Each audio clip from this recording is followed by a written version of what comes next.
YouTubers, this is Mike. I've got a headlight assembly where the shutter lens has failed, and I'm going to show you how to do a quick repair on it once you gain access to it. This is a 2013 Ford Explorer limited edition. So I've taken the headlight assembly out, which is a hard thing as far as accessing it. And inside the light, they've got a blue wire in here that you disconnect that controls the solenoid for the shutter lens.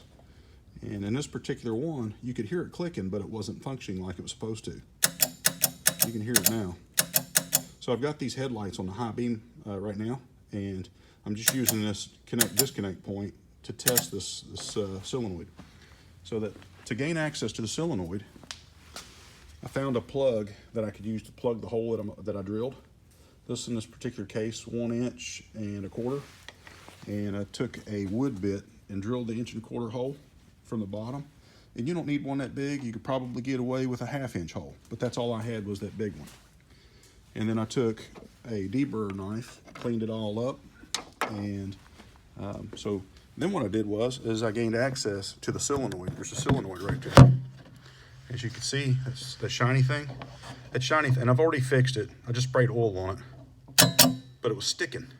So it had dirt inside of it. That's the only thing that was wrong with this headlight assembly.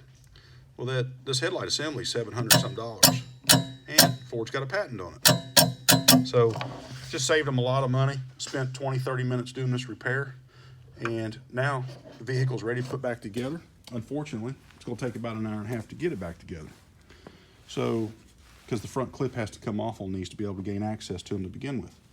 I'm going to go ahead and put my plug back in. I'm going to wipe this off a little bit with some alcohol, and then put some black RTV on it, because you want to make sure that this headlight assembly is sealed up.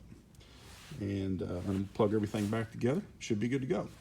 Good luck to you. I hope this benefits you and hopefully saves you a lot of money. And shame on Ford for their patents. Good luck. Take care.